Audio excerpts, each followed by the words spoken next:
It's time for Don't Come Here, Stories of the Treasure Coast, where we talk about beautiful beaches, stunning sunrises, and unforgettable experiences. So, if you don't like that sort of thing, definitely don't come here. Now, here's your host, Joshua Flores. Thank you so much. Once again, welcome to Don't Come Here, Stories of the Treasure Coast. I am your host and tour guide to all of the amazing things that we have to offer here in Florida's Treasure Coast. So, if you're not interested in breweries, wineries, and cideries, you may not want to come here. But on today's episode, we are going to be speaking to some very influential brewmasters, some people that are huge in the area with the Treasure Coast Wine and Ale Trail, and we're going to go ahead and taste some of our local brews here on the show. So without further ado, I'd like to go ahead and introduce my guests. Starting off, he's been with the Walking Tree Brewery for around a year. He is a salesman. He goes ahead and makes sure that the Walking Tree Brew gets into your local Publixes. We all love Publix. We all love getting beer from Publix. And he also is involved in the brews and events that Walking Tree has to offer. Please welcome Jack Wick. How you doing? Welcome, thank you. Absolutely. It's cool that, you've been with the Walking Tree for such a short time, but you already have such a vast knowledge of what it is that they do from our previous conversation that we had before the show. The passion that you have for the brews that you do at Walking Tree Brewery is really cool. I love craft beer. I got into craft beer probably about 10 years ago. Working in radio, I actually met Matt years ago. I used to work down at the Buzz and did beer reviews for them, and that's kind of how I got into it. I worked for distribution companies before Walking Tree and actually sold Walking Tree with the distribution company. So I knew their brand, knew exactly what they kind of represented and what they bring to the table. So unfortunately, I left partners with them, and now I got to work with Walking Tree and bring the beers to the community and all our favorite places around town. Very cool, very cool. That's awesome to hear that you got to kind of follow into your passion with Exactly. the brew. Our next guest is he's originally from Denver, Colorado, where he learned all about Colorado's deep beer culture, and he moved down here to Florida and followed his passion in brew to become one of the co-founders and the master brewer of Ocean Republic Brewery. Please welcome Matt Webster. Thank you. Absolutely. Pleasure to be here. Yeah, glad to have you. Glad to have you, especially with your wealth of knowledge that you have for the brews. And I've seen from going onto your website all of the different brews that you guys have available, and those are your creations. Those are your babies. It's a fun job to have. There's a lot of art and science mixed together. And like Jack was saying, it's a really cool community. We've known each other for 10 or 12 years. Just solid people in the community. Everybody wants to help everybody out and just build a better product, and that rising tide floats all boats mentality. That's more than cool, because the Treasure Coast really does have a united reputation with each other. We love to, keep everything here local. Between Indian River, St. Lucie, and Martin counties, it's a very close, tight-knit community here in the area. Yeah, it really is, and it's that different mentality of you want to get people interested in craft beer. You want to teach them what a good craft product is, a good local handcrafted product. And if all the breweries aren't doing that, then we can turn some people off to that. We want everybody to make good liquid, everybody to have a great time, everybody to have a great tap room, and it just really creates that community and something that people really want to be a part of. That's awesome. I really like that hometown pride basically that you guys have with the brews. Yep. And my next guest here, sitting to my right, he is a beer connoisseur. Self-proclaimed craft beer connoisseur. He has he's actually completed the Wine and Ale Trail numerous times. Yes. And my wife doesn't allow me to repeat how many times because she's worried about my reputation. Well, understandable. Okay. But I do have some trinkets that I've collected over the years. Okay. So the past couple of years. So these are the glasses. Well, there's different ones. Right. These are some of the glasses that you get when you complete the Florida Wine and Ale Trail. These are beautiful glasses. They are. Very well crafted. Oh, I like this. Yes. Yes. I mean, I'm kind of partial now to the rubber one, just because it doesn't shatter when it slips out of your hand. Not that it And happens, there's a definite but possibility of slipping out of your hand. Gotcha. all you got to do is pick up one of these maps, get it stamped at each of the breweries, and the last stop, you turn your map in, and you get one of the pint glasses that they have. The prize may be different by the time you get out on the trail. Right. And I mean, not only that, I mean, you get the physical, tangible prize, but you also have the prize, not for nothing, of stopping at each one of those breweries and being able to try one of their home crafted beers, ciders, or wines. And when I first heard about the Wine and Ale Trail, I was thinking something along the lines of like, a pub crawl or a bar crawl, something like that, where it's like a neighborhood and you hit all of the bars on that, you know what I mean? Like you knock it out in an evening or an afternoon. I didn't realize that this is actually like the entire Treasure Coast is involved in this, all the way from Sebastian to Stewart. Like, you're not going to finish this in a weekend. You're not going to drive it. After drinking all those. Exactly. That's a big Uber bill. So, but there are a couple close by that you can hit. Sebastian, you've got Mash Monkey and Paradolia right by, and then downtown Fort Pierce, you got Pierce Cider and Sailfish. So you can knock out a few. Right, you can knock out a few in a day, maybe a decent portion of them in a weekend, but it's going to take a couple weeks. Yeah, I just keep a map in my car, and there you go. And as you are in the area, hey, let's stop and grab a beer, get a stamp, and next thing you know, you got I just 10 or 15. Isn't that how everybody travels? That's right. Yeah. The next thing you know, you have 10 or 15 glasses in the in the cabinet. Right. Now, speaking of grabbing a beer. Both of you for Walking Tree and Ocean Republic were so kind as to bring us some samplings of some of your beers that you've crafted. This first one we're going to try is from Ocean Republic. It's the Flocal Lager. It's getting ready to go to distribution soon. Yeah, we're launching October 28th at Castaways, our first kind of setup party there, and then we're going to kind of spread out after that. Very cool. Very cool. Now, what can you tell us about this beer before we sample it? It's a super light Florida lager, lower in calorie, still good on the palate, decent medium body, some sweet orange peel in there as well too. Just a touch, not enough to make it overly sweet, but just kind of balance it out. Just a real smooth, easy, hot day, crushable pool beer. Nice. Okay. Well, cheers. Cheers to everyone here in the Treasure Coast. Mm-hmm.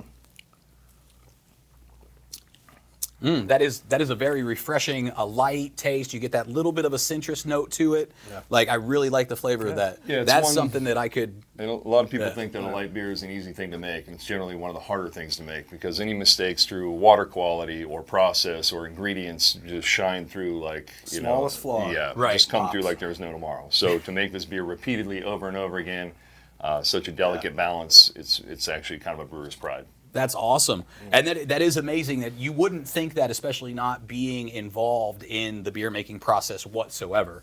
You know what I mean? And especially how so many things are mass produced nowadays, you kind of think that it's just like throw the ingredients in, boom, make it, you're done. Yeah. You wouldn't realize that there is so much, and it does have to be so carefully crafted. You're so precise. Yeah, you're dealing with a live creature, yeast. Mm-hmm. So our job is to basically give them the best home and environment to go do their job, and everything from water to yeast to ingredient quality. This is made with German Pilsner. We bring it in from Germany, imported, American hops, Florida orange peel. So just ingredients and process matter all the way through. That's amazing. Like I said, you really wouldn't realize that, as myself, I've been a beer drinker in the past, but not really having any idea what goes into it. Our next one here is actually Walking Tree Breweries. You told me this is America's, you can go ahead and set it back here on the tray, America's best oatmeal stout. Yeah, so a couple weeks ago in Colorado, we went out for the Great American Beer Fest, and we won gold medal for our oatmeal stout here.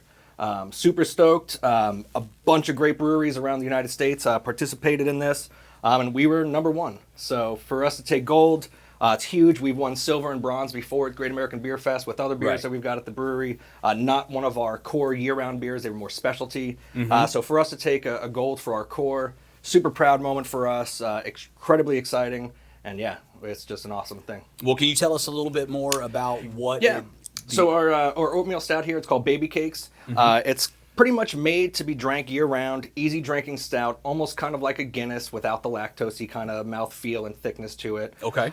Just easy drinking, light, kind of refreshing. You know, I think you can probably attest to this. Dark beers in Florida kind of get a little bit of a bad rap because we're not made for a big beer, you know, like stouts in Florida, you know, in dark weather. Everybody associates stout with cold weather. Exactly. So a lot of times, which I don't understand. I love a stout any time of year. Exactly. So, it's changed. It's definitely changed. When I came on the scene a long time ago, it was if you had a dark beer on and it was not winter, which is like December 27th and January 5th here. Couple That's it. They didn't move. They didn't sell. Right. But now people are clamoring more for them, and when you get such a great product like this, why not? And to back Jack up, winning a gold at Great American Beer Festival is like the pinnacle of pinnacle.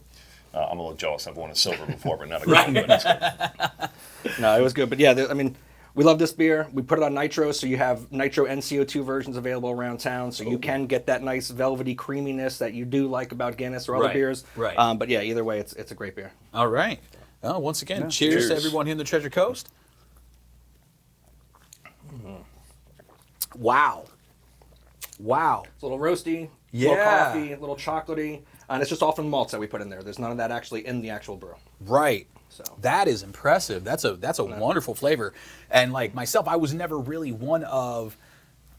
big fan of the thick, heavy stouts. You know what I mean? But this is smooth. yeah, it's not big by any means, and that's where a lot of people don't really. I think they just put off. Oh, I don't want a stout. I don't want a stout. Right. And it's like, oh, wait a minute, that's not heavy. It's not in your face. It's approachable. Yeah. So- Actually, stouts what got me hooked on craft. Back in Really? college, I did a trip to New Orleans and had a stout. I think it had a Beta, way back in the day. You know, this is like mid '90s, and I thought this doesn't taste like beer. This is great. You know what I mean? Not that I like beer, but I like flavor to it. You know? Yeah, back then, the only stout you probably could get would probably been Guinness. And down here especially. Yeah, That was really the only one I was familiar with. Yeah. maybe like a Mackeson's Triple X, but even that would have been hard to come by as well too down here. Right. Yeah, so Now, speaking of the Oatmeal Stout and the award that it won, Walking Tree has actually won numerous awards over the last 4 or 5 years. I mean, of course, you know, COVID, everything like that slowed everything down and whatnot. But you know, you've won gold, silver, and bronze at in GABF. 17 and 18. Yep. And silver in 2019, and won numerous awards. You've won Best Small Brewery. Yeah, Best Florida Beer Awards. It happens every year. I believe it's in March this upcoming year. So breweries and home brewers around the state of Florida enter into the competition, and they give away, you know, Best Large Brewery, Best Small Brewery, Best Home Brew, you know, Best IPA, all the bunch of different categories. But it's a fun thing. You know, everybody gets together and, you know, and talks, like Matt said. It's all a brotherhood, you know. Right. It's like, oh, you know, I haven't seen you in a couple months or haven't seen you in a while, and what are you working on? What are you thinking about? You know, and everybody kind of has their specialties on, you know, each brew that they do maybe a little bit better. So, you know, you chat with everybody, oh, I've been tinkering with this. How can I make this a little bit better? So it's just an awesome event to get together. And yeah, we were lucky enough to take home a few awards. The first year that we opened, we won Best Small Brewery, which was great. Yeah. So that definitely helped out getting our name and everything out to the public. I'm sure. So yeah, it's been a good fun ride. Right. And Ocean Republic, you said you've won some silver awards. I was at a different brewery before that, but yes, Ocean Republic's a little bit smaller than Walking Tree, so for us to enter GABF is kind of hard. Right. It's a pretty high dollar amount, but now that we're going into distribution, that'll be something that we're looking at to Very do cool. going forward. Very cool. I look forward to you know, seeing you guys win some awards in the Absolutely. future as well. Yep. Now, speaking of the brews and everything like that, the different crafts, the award-winning ales and everything like that, you know, we've got our connoisseur over here with me. Now, what are some of your favorite Put me on the brews spot in front or of two I know, brewers. but the thing is well, like we said though, we are all a Yeah, community. yep. You know what I mean? So even if you were to you know, mention some of the other breweries, we want to make sure that everybody in the Treasure Coast gets representation. You know what I mean? Yeah. Well, I'm a little partial to Sailfish because it's closest to my house. It's a mile away. It's on the way home, so it's easy to pull in. Never a bad thing. Yeah, Right. exactly. Right. Yeah. Never a It's bad easy to get home But after that. I love the Star Ruby, Orchid Islands. But you know, and somebody else is producing that for them now, right? Aren't they ever? They're Tampa? doing contract brew while they're Yeah. figuring out their new location. Because they're Yep. getting set back up. Yeah, they but just announced that they're taking over a new spot open Vero. Yep. So it should be interesting to see. I like what the that is. citrusy IPAs, and I like a lot of sours too. So, you know, I'll try a little bit of everything. those- But that's those what's so sours. great Yeah, about, I can't go wrong think, with the sours. community too. The guys Yeah. talked about brewing, and a lot of our brewers here are connected to the community. You know, I'm a member of the Treasure Coast Disc Golf Club, and a lot of the breweries support us with sponsorships or donate prizes for our tournaments. And you know, they give back to the community. They provide venues for artists to play at and bands to play at. They buy local pineapples. You know, they buy. You know, Sailfish had a partnership with the Extension Office in Fort Pierce to grow hops to see if it's a viable market, because you know the ag industry is changing in Florida over the years, and so if we could grow hops or hemp or other products that we can use locally, I think it benefits the community as a whole. Yeah. Well, there's numerous breweries around the U.S., Matt can attest, that really focus on local malt, local hops. Everything comes from their state, their area.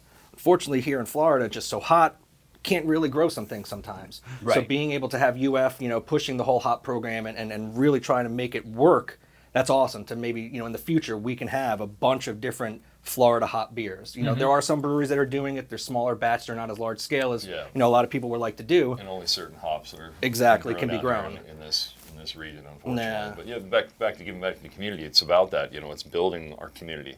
Right. We want to be entrenched in the community. We want to be the center spot for that. We want to be that, going back to the old America days, where we want to be that town crier spot where everybody comes and hangs out and hashes Right. out everything and discusses their life or anything that's going on. And if we can be better support to the community, they support us. So why not give back to that? You know, Absolutely. We do a lot of different charity brews as well. I was too. just going to say, yeah, you do. You guys will monthly. You will brew a specific brew for a charity. Yeah, each month. we have them come in. They get a lunch. They come in. They help me mash in a little bit. We talk about the beer, and then they come back once that beer is ready and have a launch party for that. And then we donate the proceeds of that to the charity. That's amazing to hear that you are taking that time. And, you know, I saw on your website, for every pour of their charity brews of the month, $1 of every pour goes to that charity. So that's actually a very generous amount. Yeah, and I mean, again, it's giving back to the community, but it's also beneficial for us that we have people that are coming in that are learning about our processes and, Right. and what we do and what we give back to the community. And those people are a voice for us and go out and tell 20 other people, and that just builds and builds and builds for us. Oh, absolutely. There's no better advertisement at all than word of mouth. Yep. And especially in any kind of service industry or anything like that. Even, you know, myself as a bartender, you know, there's nothing better than people going out and saying, hey, I had such a great time, or I had tasted this amazing beer. You really got to try it. There's nothing better than word of mouth Yeah, advertising. and along the lines of that word of mouth, talking about like what it used to be back in the day. I remember when I moved here from Denver in 2000, if you went to Publix and they had Sam Adams and Sierra Nevada, that was a progressive Publix. You know, I moved here and started walking around and going, is somebody playing a joke on me here? Right. Like, this is what it is. Right. And then to go through that of not having a voice when you know, we started a brewery way back in 2008, to not have a voice in the legislature, to not have a voice in the community. And it took us a long time as a brewing group to build this to where now we do have a lobbyist. We do have some lobbying power. We do have a voice with the wholesalers and the retailers, and we can come together and actually make things work. So again, it's about building that voice all the way through, Right. from the smallest to people coming into our space up to Tallahassee as well. Right. That's really cool that you're mentioning that, because I have noticed that in more of the Publixes, in more of the stores, you are noticing some more of the local craft Florida beers, the logo. Florida Yep. logo and stuff like that. Because you know, of course, like you said, back in the day, you know, pretty much all you would see is the big breweries, the big manufacturers, stuff like that. You couldn't. You couldn't get shelf space. Right. And Jack will tell you as a salesperson, going to a bigger grocery store chain that we won't mention names. If you Right. wanted to go pitch to them, and they would Right. say, no, we've already signed an agreement. We're not bringing any of this in. Right. You can't or you can't get cold space. You can only get warm space because you've been pushed out over here. But now, as that more hyper local community grows and people want to support that local, Right. because we are supporting, all of our breweries are supporting the local back, it just grows as a power, and those chains will say, hey, you know, we need to move them over here. We need to give them more of a shining spotlight. We need to give them more of a shelf space, and then that product sells. Absolutely. And it gives us, you know, all of you as beer drinkers, not even necessarily on the production end of it, but as beer drinkers, it gives you a chance to be able to try new things that maybe isn't in your area. Not everybody's able Yep. to get all the way up to Sebastian or all the way down Sure. to Stewart to be Absolutely. able to Sure try thing. a new beer. You know what I mean? Yeah. But if it's on your shelf at your local grocery store, you're able to be like, oh, I like a stout. Absolutely. Or I like it, I like a, you an can. hour drive for just a 4-pack of beer is a lot. Exactly. When you can Yeah. grab it I just would, with your I would do. groceries. Does that make me weird? I would do that. Yeah, but we are the Yeah, weird right. ones. Thanks. Yeah, back me up. Thanks. But it is great. You see that even just outside of Florida too. When you Right. go on travel and vacation, grocery stores now they'll have the local brews and it's even singles, so you can build your own Yeah. 6-pack and try it. And Right. there's great collaborations even between the breweries themselves. They'll partner and come up with different brews. Yeah. Oh, yeah. Speaking of traveling out of Florida, you will occasionally go on Beercations. Well, I don't like to say beercation, but yes, when we go on vacation, like the two apps I look at are the U-Disc, to find the closest disc golf course, and then the closest craft brewery. And then I play around and then go have a beer afterward. Right. So, and I've even found some places that have disc golf courses and breweries together, which is amazing. oh, that is really cool. Yeah. Note to self. Something exactly. for you guys to think about, right? Fit that in the parking lot. Hey, we've got extra baskets. We can set that up. So, if speaking of your vacations and everything like that, where you've tried some of your local brews, and what is there any place really that stood out outside of Florida that really was just like, oh my goodness, this is amazing beer, I don't want to or you send find your people best away, and the but- best? You know what I mean? We've got the in best local. here, but Asheville, North Carolina Yeah, I mean, you can't beat that. has been voted Beer It's like- City it's number like- one. It's like US. Disneyland. Right, for craft for beer. I mean, Yeah. you can walk down one street and there's probably 15 breweries Yeah, that it's you'll like, hit. I mean, you and great brands. You talk about San Diego, that San Diego has 140 in San Diego proper. San Diego proper is huge. Right. Now you're talking about Asheville that Which is has a small footprint. 30, 40 in this small little area. Like Right. you stumble out of one and you hit the door and there's one right there. But so speaking of these other areas that are very pronounced with their beer culture and everything like that, the Treasure Coast craft beer culture is still relatively new. So for it to have grown as much as it has great. in the last, say, 10 years amazing. is really, really cool between all the breweries, the cideries that we have in the area, the wineries that we have in the area, which, you don't really think, at least not for myself, like with the vineyards and everything like that for wineries, you'd think that Florida would be a little bit too hot for that. So that's got to be a challenge in and of itself. But have you guys gotten you've gotten to try, have you guys Yes. gotten to try all the vineyards? I've and the, been around them, yeah. Yeah. Absolutely, yeah. Yeah, it's the muscadine Muscadine grapes, so they're a Yeah. little sweeter. Sweeter, yeah. My wife enjoys. They make wine slushies at Summer Crush. That Okay. my wife tends to like, and they Right. have disc golf baskets there. They too. do. Gary's a big supporter of They disc do. golf. There you yeah. go. They have There a you bunch go. of beer too, so if you Right. just Yes. want wine, Mixture you of can it. get beer too. Very So- cool. And a lot of live entertainment, like talked tons about. of He's live another one that donates every Saturday or Sunday. They have a band playing, and they Great pick a tribute charity. bands, too. Yep, and they pick Yeah. a charity to support. So. Right. And of course, with the band, speaking of entertainment stuff like that, Walking Tree, you guys do a lot Tons of live music. entertainment wrestling. and live Yeah. music. And Yeah, we do pro live wrestling. live and wrestling. everything. We just had boxing the other week at the brewery. We've got a 24,000 square foot building, so we have endless room and possibilities Right. to do whatever we want. So that's huge. And Matt, I was just talking to you. There's some breweries that are like a 20 by 10 room, and that's all you have to use. Right. So we're super lucky with that. But yeah, we do live music almost every Friday, Saturday. Same as well too. It's like Yeah. Friday, Saturday, right, Sunday. yeah. Same. Yeah. Yeah. So it's all about, like I said, the community. We get local bands, we get touring acts that then we add on our local bands, or vice versa. Right. So it's as much as we can draw back to the local groups. We love it. And what better vibe than hanging out and Yeah, having a having few beers, beers listening to and music listening and- to great music and Right. chatting it out with friends. And at Ocean Republic, you guys do different events every single day, whether it be bingo or trivia or karaoke or something's going on All the time. at Ocean Republic Yeah. every day. Every day. There's Right. Smash Burger Thursday, there's Wing Wednesday, there's every day. We'll check our website. You'll be all Right. up to date. Well, that's I did check the website. Yeah. That's what I'm saying. Like I was on there and I'm looking through the list of the beers and I'm looking through the list of the events and everything. And I'm like, and I'm sitting to myself like, I don't drink anymore, but I'm an avid karaoke fan and all this stuff. I'm like, why haven't I been there? Like it's right down the street. I live in Jensen Beach. So my theory is always, present company excluded, but my theory is always people want to come out and have fun and drink and have a good time. You just got Absolutely. to give them a reason to get out the door and show up. Most So definitely. You kickstart them a little bit and come in and enjoy themselves and Yeah. realize what a great time it is. Absolutely. Yeah. Now, with the events, with the drinking, with the people coming in to have there's nothing better with a nice cold beer than food. Food, absolutely. And Ocean Republic, you guys have a scratch kitchen. Full scratch kitchen. Full scratch kitchen. Yep. Everything is made Cheese in-house. curds, beer pretzels and cheese. We've got flatbreads. We've got smash burgers. We've got just, you name it, it's there. Right, yeah. Looking at the menu online was very impressive to see everything it is that you guys do offer. I'll tell you too, like when I first started working there, I was there early in the day brewing, and I brought in something to microwave for lunch. And I walked around the kitchen for 10 minutes trying to find a microwave, and there's no microwave. Right. It didn't even dawn on me that there would not be a microwave in the kitchen. And the whole Chef purpose is Mike. we don't want Right. we don't want a microwave in this kitchen because everything Right. is scratch. Chef Mike does not work at Ocean Republic.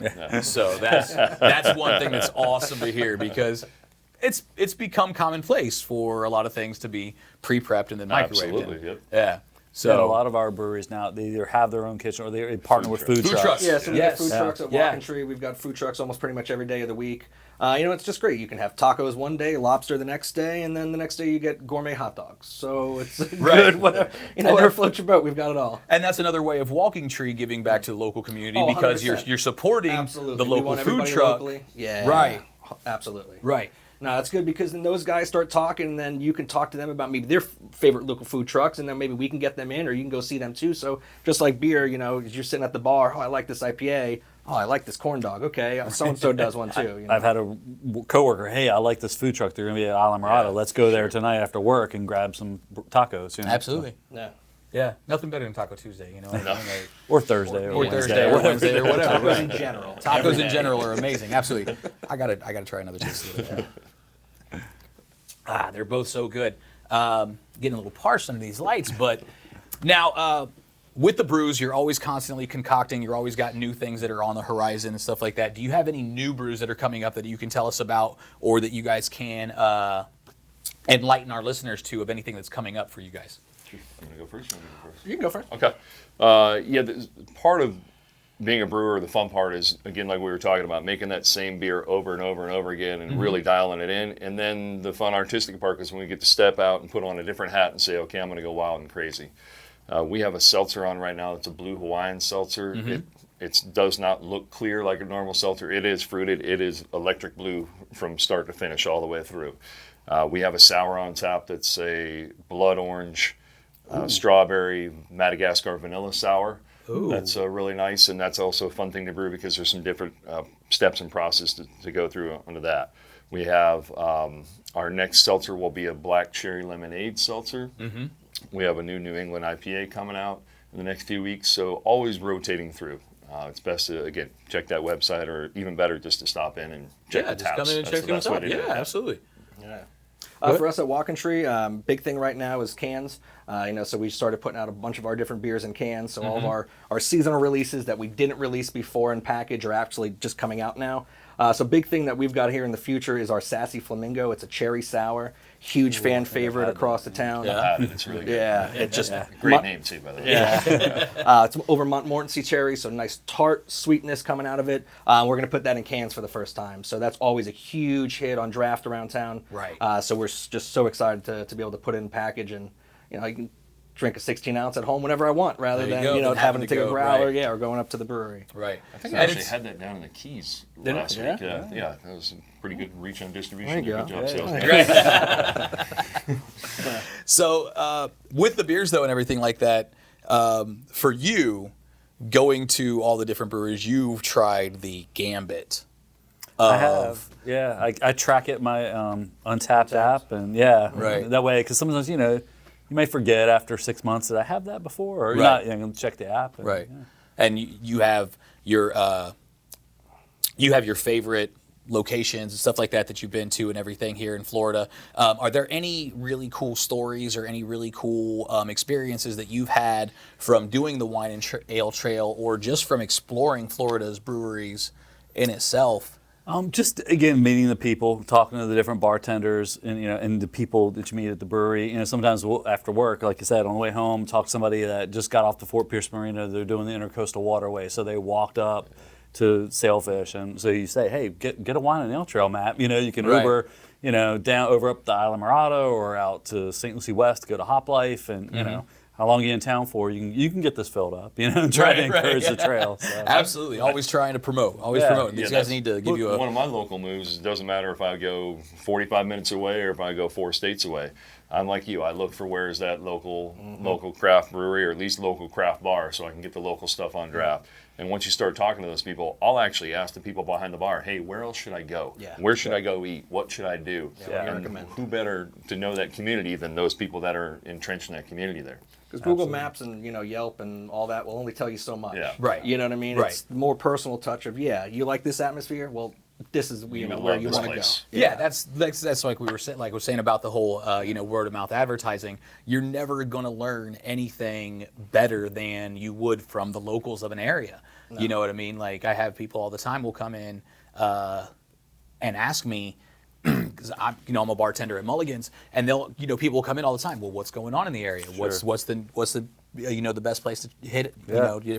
Yeah. People want to know that local opinion of what's going on in the area. Especially because you're also hearing then the customers sitting there talking about it. Right. So they might talk about some place that you haven't heard of before, or another place that you might be visiting, and it's just it's a whole good community. Oh, absolutely. The Treasure Coast is a great place to be able to come. Enjoy some wonderful beers, some wonderful food, great sunny beaches. Like this is a wonderful area, a deep knit community here that we have at the Treasure Coast. And it just goes to show that we do have different breweries and everybody's not in competition. We are hoping and helping to make each other grow. Look at that. See, that's love right there. That's genuine love from local brewmasters. Now, I want to go ahead and take a moment here. We are getting ready to wrap everything up here. So I want to go ahead and give you guys an opportunity to shout out any of your social media pages, anything else you have going on, and where you guys are located or anything you have coming up in the future. All right, we're on the very south end, oceanrepublicbrewing.com. You can find us on Facebook, Instagram, and just come to Stewart and enjoy. Pretty simple. There you go. Yeah. We're up in Walking Tree. We're in Vero Beach. We're right across the street from the airport. So if you know where that's at, come over and see us.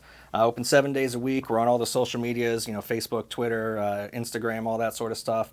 Keep a full listing of all of our events on there. But also, too, if you're looking for a little bit more of a local group, too, to chat about your local beers, I run a local Facebook group called the Treasure Coast Beer Hunters. We're 850 people deep. I vet every single person that comes into the group to make sure it's somebody local, somebody that's actually going to participate and actively talk about something local, not just, oh, I'm coming to town, let me try this. But we're really super stoked about that. So join us on there and make sure you join Matt and us at all the different Brewfest and Beerfest coming around. And I would just plug the best way to sample all these is to go to the Treasure Coast Wine and Ale Trail Festival. It's November 20th. It's going to be held up at Summer Crush Winery. 1 to 5. 1 to 5. All the brewers will be there. You get a taste, I think it's $20 in advance, $30 at the door. You get a sample glass, and you can have unlimited samples and try some of the stuff they do on the regular basis. So also some unique flavors that they'll bring out for the day. We always bring some specialties to the festivals. Oh, sure. yeah. And there'll be live bands playing. Strong Like a Horse, who I've seen before, really good. They're going to be there. So, and it's a family-friendly event, too. There are outdoor stuff. There's cornhole and checkers for the kids to play, and disc golf, but you got to bring your own disc. That's awesome. In the lake. Yeah, right. That's awesome. So yeah, that's something else that's coming up November 20th, the Treasure Coast Wine and Ale Festival. Make sure you check that out. Anything else you would like to plug or anything? No, just the Wine and Ale Trail website, as the unofficial mascot. Right, there you go. There you go. He has that passion for being there.